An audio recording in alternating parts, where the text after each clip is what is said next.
Hello, इसवी Pradyuman sir, एक खून हुआ है। खून हुआ? कौन बोल रहा है? शहर के मशहूर बिजनेसमैन जयंतीलाल जी का खून।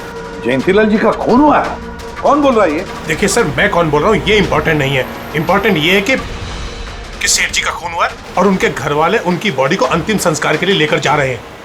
देखिए सर, अगर बॉडी जल गई तो खूनी कभी नहीं पकड़ा जाएगा। अब देरी मत कीजिए प्लीज, जल्द से जल्द जाकर बॉडी जलाने से रोकिए। हेलो, आप कहां से बोल रहे हैं? कौन है आप?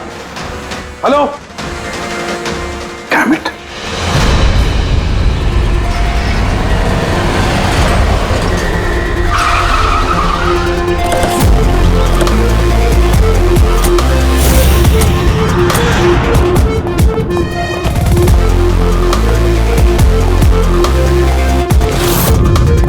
अरे कौन है आप लोग? ऐसे कैसे घर में अंदर आ रहे हैं? हम लोग सीआईडी से हैं। घर के सारे लोग कहाँ हैं? सर वो लोग तो साहब की बॉडी लेकर शमशान घाट गए हैं। शमशान घाट गए?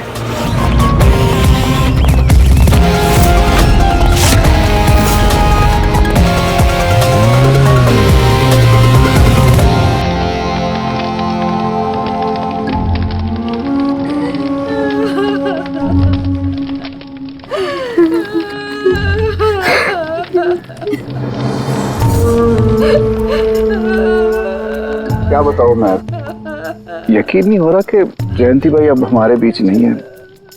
15 साल पुरानी दोस्ती थी मेरी। वो तो मेरे बड़े भाई जैसे थे।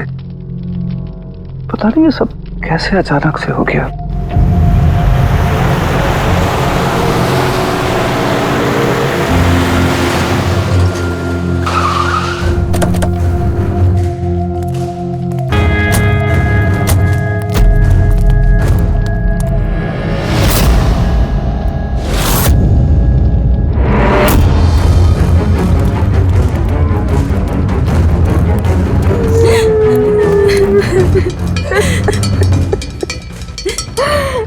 माँ चुप हो जाओ। Excuse me.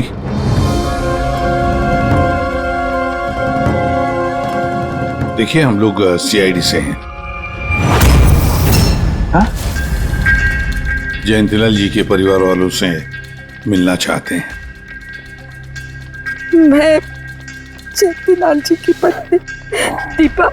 दीपा जी, हमें पता है ये सही समय नहीं है पूछताछ करने की, मगर क्या करें? वो जयंतीलाल जी की मौत के बारे में हमें कुछ पूछताछ करनी है। पूछिए, क्या पूछना चाहते हैं आप लोग? आप सुशील जयंती, उनका बड़ा बेटा। सुशील जी, हमें खबर मिली है कि आपके पिता की मौत एक नेचुरल डेथ नहीं थी, उनकी हत्या हुई है। क्या? ये कैसे हो सकता है? I'm डॉक्टर सूरज, मैं जयंतीलाल का फैमिली डॉक्टर हूँ। मैंने ही कल रात उनको चेक करके उन्हें डेथ सर्टिफिकेट दिया था।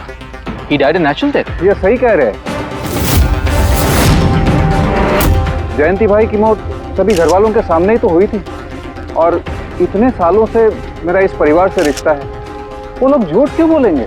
तो आप लोगों ने इतनी जल्दी में बॉडी क्यों जला दी? तो क्या ये भी गुनाह है?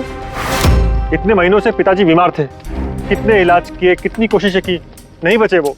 देखिए, हमें इंफॉर्मेशन मिली है कि जयंतीलाल जी की हत्या हुई है। क्या?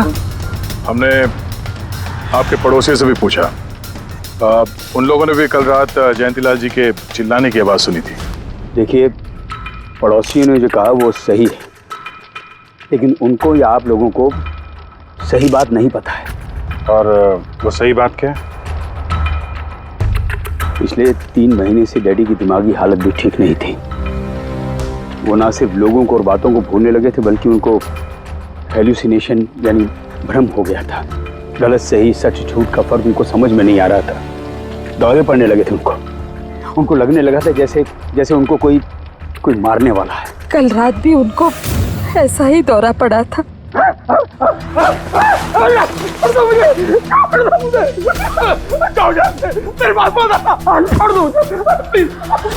रिलैक्स, शांत, कूल कूल कूल। इंजेक्शन कहीं फास्ट, कम कम फास्ट। डैडी शांत, रिलैक्स। कुछ नहीं होगा। पापा संभालो अरे यार क्या कर रहे हो? बच्चों की तरह क्यों जिद कर रहे हो? सुशील जी, उनका स्लीव ऊपर करो। बस बस बस बस बस।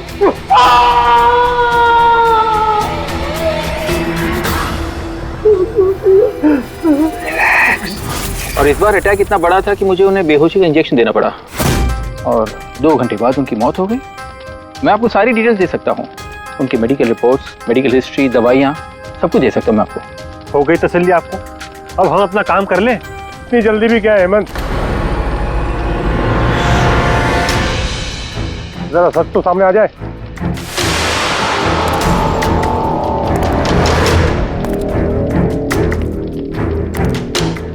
आप सर, मेरा नाम मोहन है, मैं जयंतीलाल जी का वकील। मैंने आपको फोन किया था सर। मोहन जी, आपको ऐसा क्यों लगता है कि जयंतीलाल जी की हत्या हुई है? मेरे शक की वजह है उनकी वसीयत। लेकिन ऐसा क्या है इस वसीयत में? सब कुछ, कि उनकी जायदाद में से किसको कितना हिस्सा मिलेगा। उससे क्या फर्क पड़ता है? हम सब एक फैमिली हैं, किसी को छोटा किसी को बड़ा शेयर मिलेगा, यही ना? दैट्स ओके, कोई फर्क नहीं पड़ता है। अगर जयंतीलाल जी की मौत नेचुरल ना होकर मर्डर साबित हुई तो आप में से किसी को भी उनकी जायदाद का कोई हिस्सा नहीं मिलेगा। Nothing at all. ऐसे कैसे हो सकता है? मुझे बराबर याद है कि 1 साल पहले उन्होंने मेरी सलाह लेकर ही ये वसीयत बनाई थी और उसमें तो ऐसा कुछ भी नहीं लिखा था। दीपा जी, 3 महीना पहले उन्होंने नई वसीयत बनवाई थी। ये क्या बोल रहे हैं आप? ये कैसे हो सकता है? ये सब कुछ बकवास है। अरे पिताजी आपको कब मिले? आप तो 3 महीने से हमारे घर पे आए नहीं और पिताजी भी 3 महीने से घर के बाहर निकले ही नहीं। तो फिर? हेमंत, वो खुद मेरे ऑफिस में आए थे 3 महीना पहले। ये सब कुछ बकवास है। अरे पिताजी आपको कब मिले? आप तो 3 महीने से हमारे घर पे आए नहीं और पिताजी भी 3 महीने से घर के बाहर निकले ही नहीं। तो फिर? हेमंत, वो खुद मेरे ऑफिस में आए थे 3 महीना पहले। मैं अब जिंदा नहीं रहूंगा। आप क्या कह रहे हैं सर? कोई मेरी जान लेना चाहता है, मुझे मार डालेगा। सर, कैसी बात कर रहे हैं आप? कौन है जो आपको मारना चाहता है? कोई अपना, मेरे परिवार के सदस्यों में कोई है। मुझे पूरा यकीन है कि मैं अब चंद दिनों का मेहमान हूं। सर, कौन है वो? कहा ना, कोई अपना। क्या सोच रहे हो? पुलिस के पास जाऊं? यही कहना चाहते हो?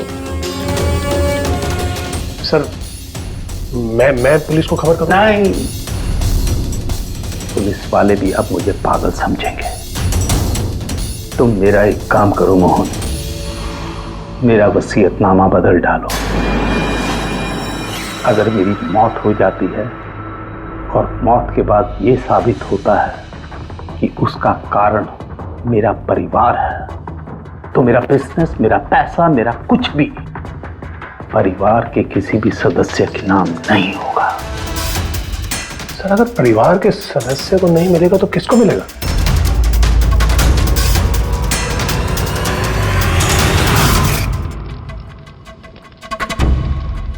हमें नहीं तो किसे? मोहन,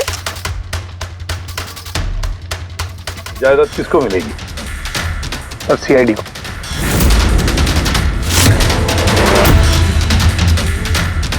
क्या बकवास कर रहे हैं आप? जी सर, अगर जयंतीलाल जी की मौत हत्या साबित होती है तो उनकी सारी जायदाद, जो कि लगभग 5000 करोड़ है, वो सीआईडी को और पुलिस वेलफेयर डिपार्टमेंट को मिलेगी। ये क्या मजाक कर रहे हैं आप? ऐसा कैसे हो सकता है? हो सकता है, अगर उनकी मौत हत्या साबित हुई तो। लेकिन उनकी तो हत्या हुई नहीं, हम वहीं तो थे। जो कुछ भी हुआ हमारे सामने हुआ है। उनकी हत्या हुई है या नहीं वो हम पता लगा लेंगे। अरे आप कैसे पता लगाएंगे? बॉडी तो है ही नहीं। बॉडी जल चुकी तो क्या हुआ, राख तो है। जब तक ये केस सुलझती नहीं तब तक जयंतीलाल जी की राख हमारी कस्टडी में रहेगी। अरे लेकिन सॉरी मैम।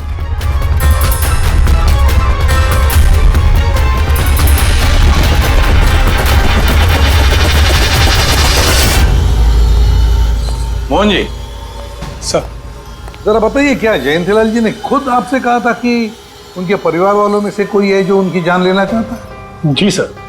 क्यों? सर वजह तो पता नहीं, लेकिन उनको लगता था कि उनके घर वाले पैसों के लिए उनकी जान लेना चाहते हैं सर। बेटों से वो खुश भी नहीं थे। वो चाहते थे कि हेमंत और सुशील उनके साथ बिजनेस में हाथ बटाएं, उनके साथ बिजनेस करें, लेकिन ऐसा हुआ नहीं सर। ऐसा क्या हुआ? सर दोनों ने अपना अलग अलग बिजनेस शुरू किया, लेकिन उसे भी चला नहीं पाए। और हेमंत सर, वो तो एक नंबर का अय्याश निकला। उसने सेठ जी के सारे पैसे उड़ा दिए। सर बाप बेटे में हमेशा खटर पटर चलती रहती थी, कभी बनी नहीं बाप बेटे में। बनती नहीं थी, मगर हम बाप बेटे तो थे। मुझे पैसों की बहुत जरूरत थी, लेकिन इसका ये मतलब थोड़ी है कि मैं अपने पिता को ही मार दूंगा। मार भी सकते हो। आखिरकार दुनिया में आधे से ज्यादा गुनाह तो पैसों के लिए ही होते हैं। फिर तो सुशील भैया की वजह मुझसे बड़ी थी। उनका पिछला बिजनेस उन्होंने घाटे में बंद किया और अभी जो है वो नुकसान में चल रहा है। सर मार्केट का बहुत पैसा है उनके ऊपर, और डैडी भी इस बार सुशील भैया की मदद करने के लिए रेडी नहीं थे। सर मैं मानता हूं कि डैडी नाराज थे, नहीं दे रहे थे मुझे पैसे, पर मुझे यह भी पता है कि वो मुझे और मेरे परिवार को मरने के लिए नहीं छोड़ सकते थे। खून में उनका खून तो हो, इसीलिए पैसों के लिए अपनों का ही खून बहा दिया। सर एक आइडिया है। क्या है कि अब जो हुआ सो हुआ, उसको बदला तो नहीं जा सकता ना, लेकिन इस सिचुएशन से अपना फायदा जरूर निकाल सकते हैं। क्या मतलब? वो सर आप ये मामला सुलझा दीजिए। मान लीजिए कि नेचुरल डेथ थी, अब वसीयत के हिसाब से पैसे सीआईडी और मुंबई पुलिस की जगह हमें मिलेंगे, जो उसके असली हकदार हैं। नहीं, आप लोगों का जो नुकसान हुआ होगा वो हम आपस में समझ लेंगे ना। सुशील जी, हर आदमी एक जैसा नहीं होता, और दोबारा ऐसे बात करने की गलती नहीं करना, समझे? तुम अपनी दादाजी से बहुत करीब थी ना? दादाजी मुझे बहुत प्यार करते थे। हम दोनों बेस्ट फ्रेंड्स के जैसे थे, एक दूसरे से सारी बातें शेयर करते थे। कभी दादाजी ने तुमसे ये कहा था कि उनकी जान को खतरा है, कोई उन्हें मारना चाहता है, ऐसे कभी कुछ कहा था उन्होंने? उन्हें हर किसी से डर लगता था। दादाजी सिर्फ मेरे पे विश्वास करते थे, बाकी उन्हें सबसे डर लगता था। तो उन्हें लगता था कि कोई उन्हें मार देगा। चलो दादू, अब हम खाना खाएंगे। क्या ये? चलो चलो चलो चलो दादू। मुझे वो सब लोग इसमें जहर मिला के मुझे मारना चाहते हैं। कौन मारना चाहता है दादू आपको? वो सब लोग मिले हुए हैं, सब मेरे खिलाफ साजिश कर रहे हैं। तुम मत खा, अरे फेंक देते, वरना तू भी मर जाएगी। दादू आप मेरा विश्वास करो, ये खाना मैंने अपने हाथों से बनाया, इसमें कुछ नहीं है, इसमें जहर भी नहीं, कुछ नहीं है। दादू आप मेरा विश्वास करो। देखो देखो देखो, मेरे हाथों में खा रही हूँ ना, देखो देखो, मुझे कुछ हुआ, मैंने अपने हाथों से बनाया। चलो दादू, चलो चलो चलो, खाओ खाओ खाओ खाओ। गुड दादू, गुड दादू। चलो एक और बाइट, जल्दी से जल्दी से जल्दी से जल्दी से एक और बाइट खाएंगे। अच्छा है ना दादू? गुड गुड, चलो चलो। कितना प्यार करती है, तू मेरा कितना ख्याल रखती है, बाकी सब लोग मेरी दौलत के पीछे मुझे मार देंगे। दादू आपको कुछ नहीं होगा, आपका बहादुर बच्चा है ना इधर, मैं आपको कुछ नहीं होने दूंगी। देखो, अब तुम घर जाओ, जाओ, और देखो किसी भी चीज की जरूरत पड़े तो मुझे फोन करना, ठीक है? जाओ।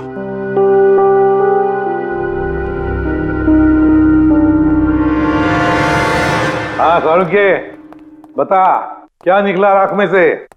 बॉस, राख में से बड़ी जबरदस्त बात निकली है। हालांकि इस राख ने मुझे कम परेशान नहीं किया, लेकिन मैंने भी इसका मुंह खुलवा ही लिया, है ना? तो फिर बता दे यार। बताता हूं। तारिका। हाँ सर, हमने इस राख का स्पेक्ट्रोस्कोपी टेस्ट किया। फिर रिपोर्ट से बात साबित हो गई है बॉस कि जयंतीलाल की मौत नेचुरल नहीं है। जयंतीलाल को मारा ही गया। क्या कहा तुमने? जयंतीलाल की मौत नेचुरल डेथ नहीं थी? नहीं। कैसे सामझे? कैसे मारा? लार्सनिक से। लार्सनिक? जयंतीलाल की राख में हमें लार्सनिक मिला है बॉस। राख में से लार्सेनिक? सर कुछ केमिकल्स और हेवी मेटल्स, धातु ऐसे होते हैं जो जलने पर भी नहीं खत्म होते। लार्सेनिक उनमें से एक है, इसलिए लाश के पूरी तरह जल जाने के बावजूद उसमें मौजूद लार्सेनिक जलाने और राख में ऐसे ही रहा। लेकिन एक बात समझ में नहीं आ रही है सामने कि अगर जयंतीलाल की मौत लार्सेनिक की वजह से हुई है तो फिर उसके फैमिली डॉक्टर सूरज को ये पता कैसे नहीं चला? पता कैसे नहीं चला? उसने नेचुरल डेथ का सर्टिफिकेट इश्यू किया ही कैसे और क्यों? बॉस, अगर लार्सनिक जैसा जहरीला केमिकल इंसान के शरीर में एक साथ बहुत ज्यादा मात्रा में पहुंचा दिया जाए तो इंसान की तुरंत मौत हो जाती है। लेकिन अगर यही जहर धीरे धीरे थोड़ी थोड़ी मात्रा में उसके शरीर में पहुंचाया जाए तो उसकी मौत एक साथ एकदम नहीं होती है। पहले उसकी याददाश्त जाती है, फिर उसे अजीब अजीब से सपने आने लगते हैं, उसे हेलुसिनेशन होने लगता है, भ्रम होने लगता है, फिर पागलपन के दौरे पड़ते हैं। और जयंतीलाल के साथ ये सब कुछ हो रहा था। लार्सनिक? जी हाँ, लार्सनिक। और इससे ये साबित हो गया कि जयंतीलाल जी की मौत बीमारी से नहीं बल्कि उनका खून किया गया। लेकिन ये किया किसने? वही पता करने हम लोग यहाँ हैं। अभिजीत, जयंतीलाल जी का कमरा चेक करना पड़ेगा। Okay sir.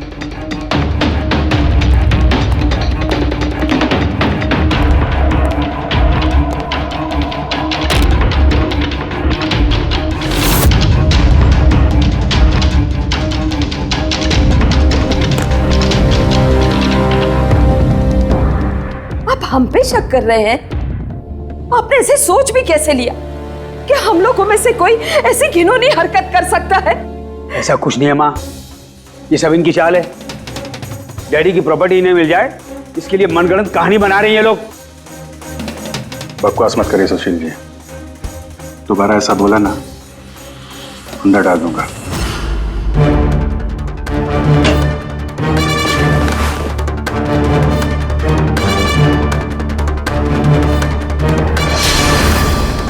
आप धमकाकर हमें चुप करा सकते हैं लेकिन कुछ साबित नहीं कर सकते। एग्जैक्टली। आप लोग ये सब कुछ इन 5,000 करोड़ के लालच में कर रहे हैं ना? बोल चुके आप लोग, अब बस सीआईडी को अपना काम करने दीजिए। क्या मजाक नहीं चल रहा है? एक आदमी का खून हुआ है, खून। तो आप सबकी भलाई इसी में है कि हमारे साथ कोऑपरेट करें। अच्छा, अब सीआईडी धमकाने भी लगी है। ये धमकी नहीं है, ये आशी, आशीष, आशी बेटा, आशी क्या हो गया? आशी बेटा, आशी बेटा उठो। आशी आंखें खोलो, क्या हो गया तुम्हें? आशी, आशी बेटा क्या हो गया? अरे जरा देखो इसे भी, क्या हो गया मेरी बच्ची को? आशी क्या हुआ? आंखें खोलो, हो गया? आशी बेटा, आशी बेटा, आशी बेटा, आशी।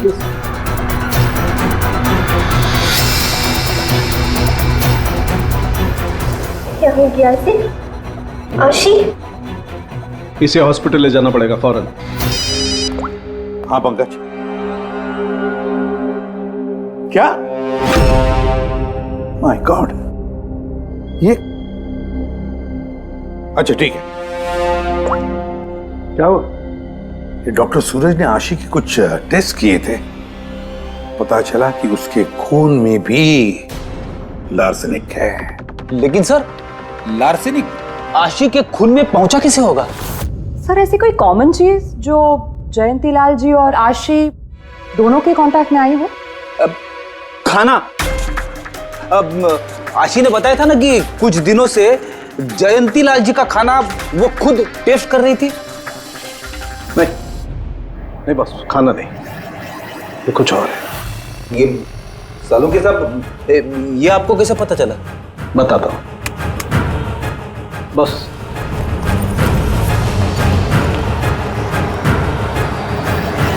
ये है वो बाल जो हमें जयंतीलाल के हेयर ब्रश में से मिला है। अब लार्सनिक तो अधिकतर नाखूनों में और बालों में ही जमा होता है। तो जब हमने इस बाल के छोटे छोटे टुकड़े करके एनालिसिस किया तो रिजल्ट आया ये। और सर हमने इन टुकड़ों का एटॉमिक अब्जॉर्प्शन टेस्ट किया तो पता चला कि दूसरे केमिकल्स के साथ साथ इसमें लार्सेनिक भी है। अब क्योंकि बाल धीरे धीरे बढ़ते हैं इसलिए हमने इस रिजल्ट को कैलेंडर के साथ टैली किया। बॉस, तब हमें पता चला कि जयंतीलाल को ये लार्सनिक 8 से 10 दिन के गैप में दिया जा रहा है। और 8-10 दिन के गैप में? इसका मतलब जो भी है, जयंतीलाल को हर 8-10 दिन के इंटरवल पर लार्सेनिक दे रहा था, धीरे धीरे मार रहा था। और इसकी शुरुआत हुई बॉस 3 महीने पहले। 3 महीने पहले? सर, हाँ, फिर तो खूनी जयंतीलाल जी के घर वालों में से कोई नहीं होगा। परिवार वाले 8-10 दिन तक इंतजार क्यों करेंगे? एक ही बार में मार देंगे। फ्रेडी, परिवार वाला भी तो जयंतीलाल को धीरे धीरे मार सकता है ताकि किसी को उस पर शक ना हो। सर, पिछले 3 महीने से कुछ मसाज करने वाले आ रहे थे, मैंने बताया तो था आपको। हाँ, चेक कर चुके हैं हम उनको। उनके अलावा और कोई आता था क्या? कोई एक हो तो बताऊं। उनके दोस्त, पुराने बिजनेस पार्टनर और ऑफिस के स्टाफ वगैरह बहुत सारे लोग आते रहते थे घर पे। जी, डैडी बहुत सोशल थे। लोगों से मिलना जुलना, पार्टीज में जाना उनको बहुत अच्छा लगता था। इसीलिए जब उन्होंने बाहर जाना बंद कर दिया तो लोग उनसे मिलने घर पर आने लगे। लेकिन इन लोगों को हम अच्छी तरह से जानते हैं सर, इनमें से कोई ऐसा नहीं कर सकता है। भाभी देखिए ना, ये कैसा निशान लगा है। 4 बार धोया, 4 बार छुटाया, फिर भी नहीं हट रहा। अरे ठीक से धो ले, साफ हो जाएगा। अरे भाभी कितनी बार रगड़ा, नहीं जा रहा। और जाएगा भी नहीं, क्योंकि ये दाग खून का है। खून? जी हाँ। सुनिए, आपके कुर्ते पे ये खून का दाग कहाँ से आया? आपको कहीं चोट लगी है क्या? क्या हुआ आपको? मुझे नहीं पता।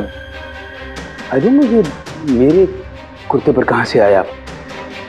मैं खुद हैरान हुआ था कल जब मैंने इसे देखा। तो कल लगी आपको ये चोट? नहीं, मुझे कोई चोट नहीं लगी। हाँ, जब मैं कल लोगों से मिल रहा था तब ये खून का दाग लगा मुझे।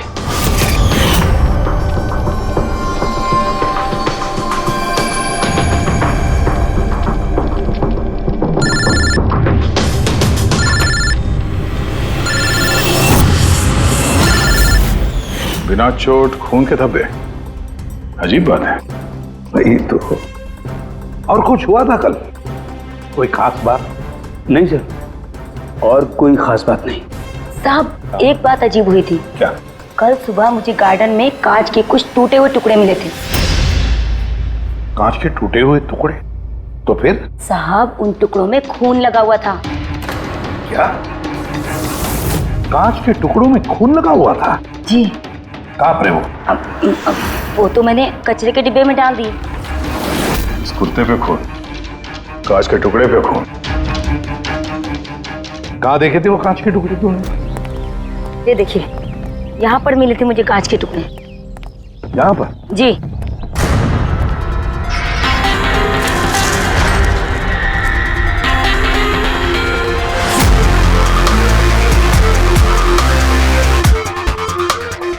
टूटा हुआ बल्ब है सर।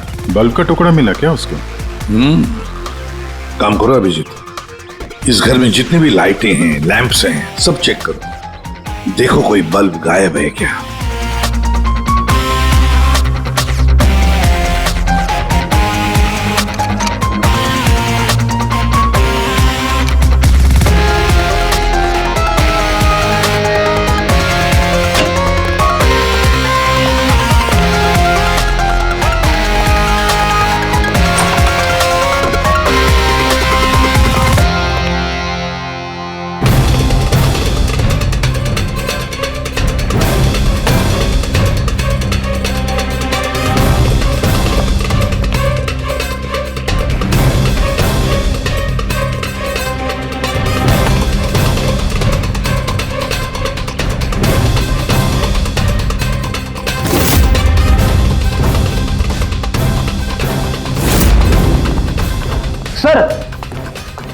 सब जगह देख लिया, कांच का टूटा हुआ सामान कहीं पे भी नहीं है। सर कुछ नहीं मिला।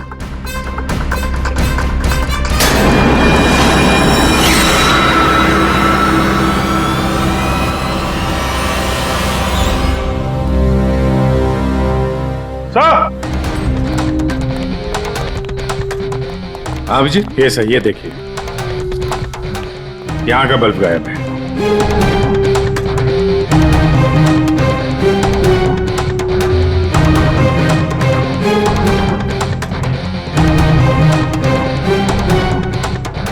बड़ी अजीब बात है, ये लैम्प तो बिल्कुल ठीक था। मैं और दादू इस लैम्प के नीचे काम भी किया करते थे, और जिस तरह दादू की मौत हुई तब भी ये लैम्प ठीक था, इसमें बल्ब था और ऑन था।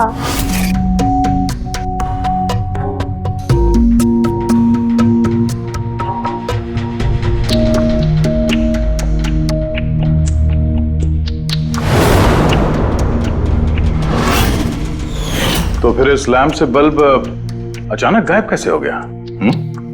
क्यों कविता?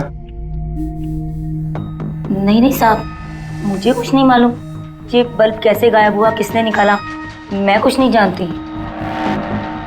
लेकिन सर ये बल्ब कोई गायब करेगा क्यों? सर इस बल्ब का और इस लैम्प का कुछ ना कुछ तो लेना देना है इस केस में।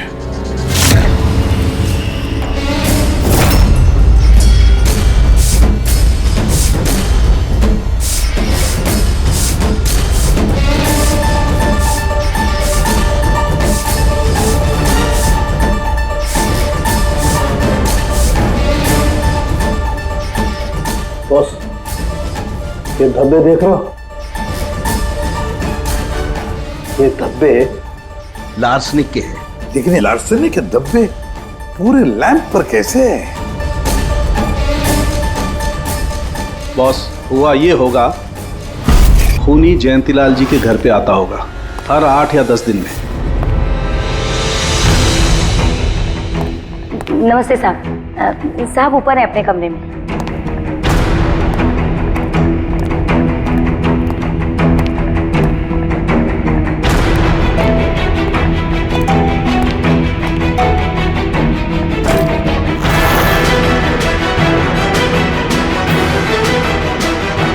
और चुपके से जयंतीलाल के टेबल लैंप पे लार्सनिक छिड़कता होगा।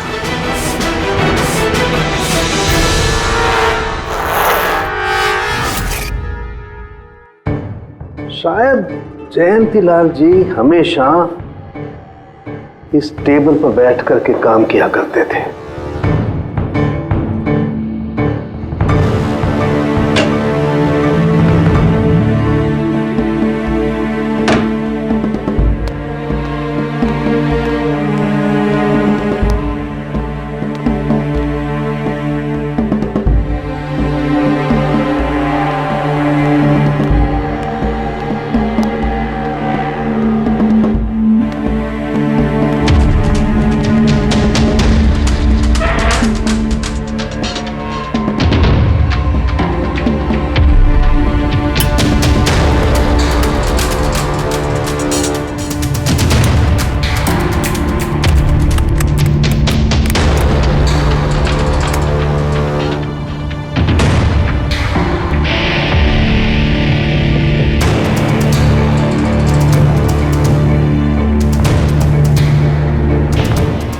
और जैसे ही ये बल्ब गर्म होता था, लार्सनिक धीरे धीरे फैलकर जयंतीलाल जी की सांसों में घुल जाता था।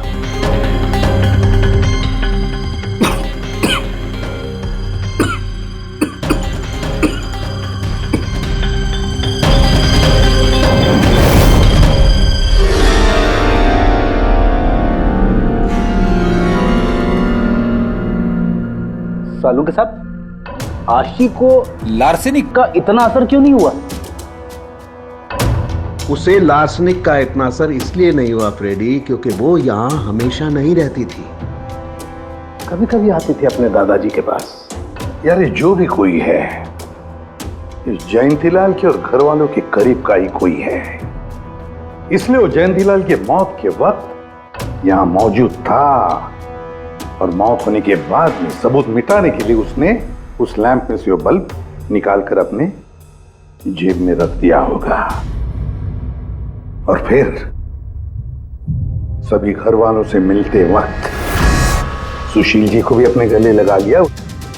जैसे सुशील को उसने गले लगा लिया, उसके जेब में जो उसने बल्ब छुपा के रखा होगा वो फूट गया, जिसकी वजह से उसके कमर में जख्म भी हुई और उस जख्म से जो लहू निकला, जो खून निकला, वो सुशील के कपड़ों पर आया। मतलब सर खूनी घर वालों में से कोई होगा? नहीं फ्रेडी, घर वाला तो नहीं लगता, और घर वाला होता तो बल्ब जेब में रख के थोड़ी ना घूमता। ये तो कोई ऐसा आदमी है जिसके पास वही एक मौका था सबूत मिटाने का, वो चंद मिनट। घर वाला तो कभी भी निकाल लेता। सर उस दिन तो कितने लोग आए थे यहाँ, खूनी का पता कैसे चलेगा? सर उस दिन मीडिया के लोग भी आए थे, कौन आया कौन गया ये सब रिकॉर्ड तो किया ही होगा उन लोगों ने। तो चलो देख लेते हैं किस किस ने सुशील जी को गले लगाया था।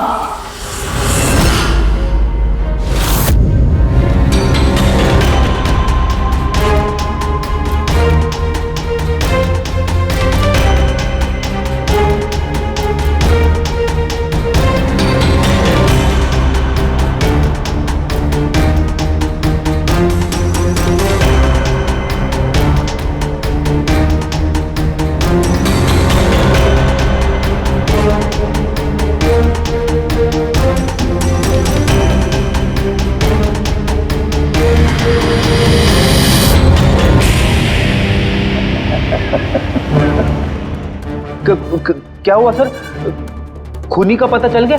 हाँ फ्रेडी, खूनी मिल गया। कौन है? फ्रेडी, इस आदमी की पूरी कुंडली निकालो, पता लगाओ पिछले 3 महीनों में ये कहां कहां गया था, किस किस से मिला था, क्या क्या किया है इसने, सब कुछ।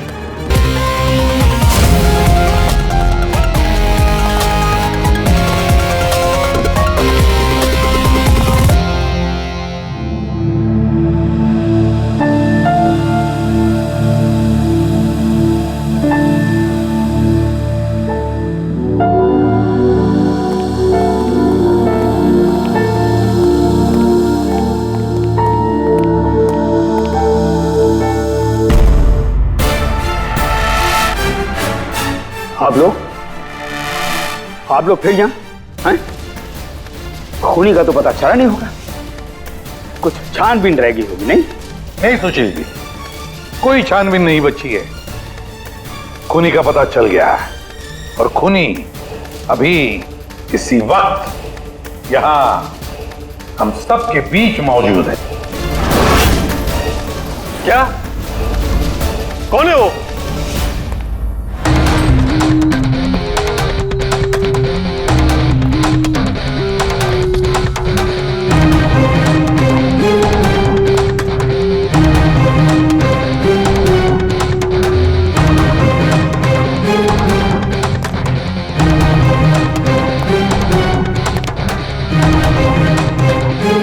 अरविंद जी,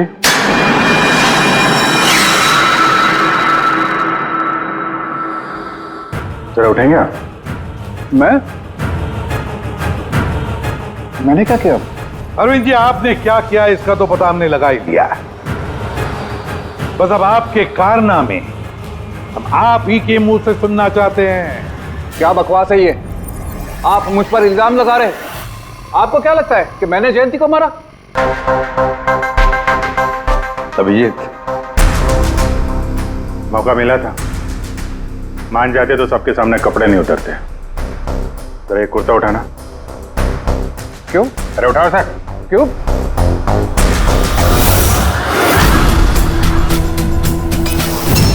क्या है ये?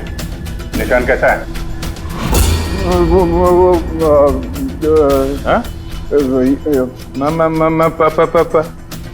कौन सी भाषा बोल रहे हो तुम? हिंदी में बोलो, हिंदी में, मातृभाषा है हमारी। भूल गए क्या? याद दिलाओ। हाँ? नहीं सर,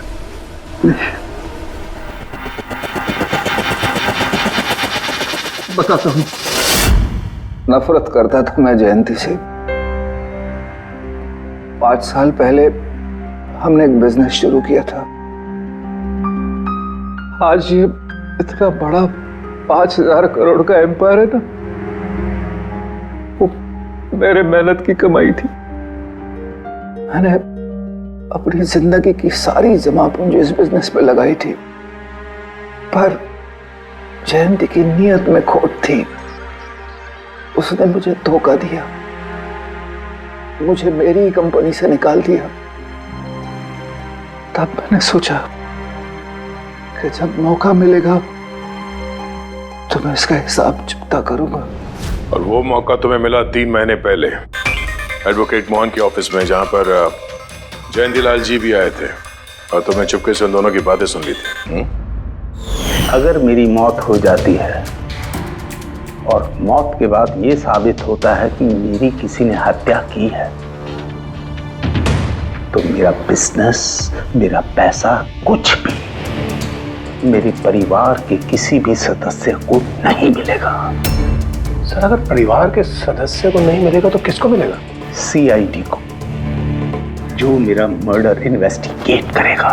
मुझे लगा अच्छा मौका है, जयंतीलाल को मारूंगा मैं और शक जाएगा उसके परिवार पर।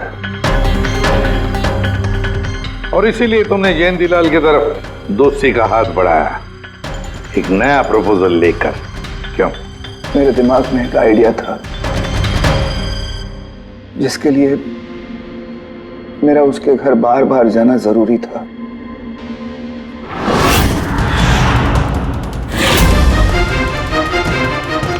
साहब ऊपर है अपने कमरे में।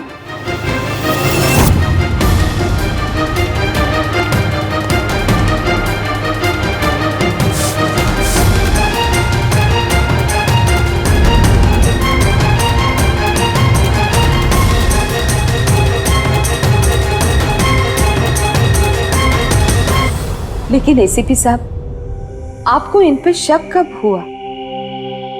दीपा जी, जयंतीलाल जी की अंत्येष्टि के दिन जो मीडिया कवरेज हुआ था, जो मीडिया वालों ने वीडियो फुटेज लिया था, उसकी मदद से जयंतीलाल जी के अंत्येष्टि के दिन घर के बाहर जो इन्होंने कुर्ता पहना था, शमशान भूमि पर वो कुर्ता बदल दिया गया था, क्योंकि उस पर खून जो लगा हुआ था। क्यों Arvind ji?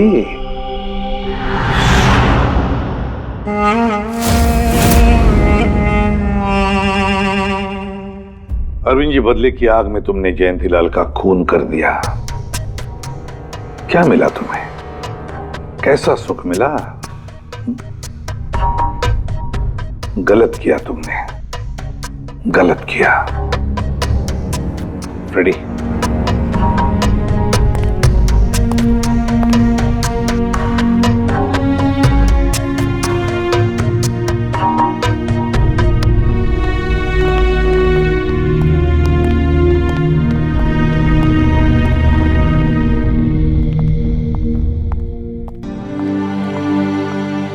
Thank you sir, thank you very much. And we are sorry, हम लोगों ने आपको काफी बुरा भला कहा। दरअसल हमें लगा कि पैसों के चक्कर में आप हम परिवार वालों को इस केस में कल्प्रिट बनाने की कोशिश कर रहे हैं। नहीं, कोई बात नहीं। एसीपी साहब, मैं मेरे पति की अंतिम इच्छा पूरी करना चाहती हूँ। सीआईडी और पुलिस वेलफेयर फंड में मैं डेफिनेटली डोनेट करूंगी। Thank you very much, thank you. Thank you so much sir कि आपने मेरे दादू को इंसाफ दिलाया। God bless you.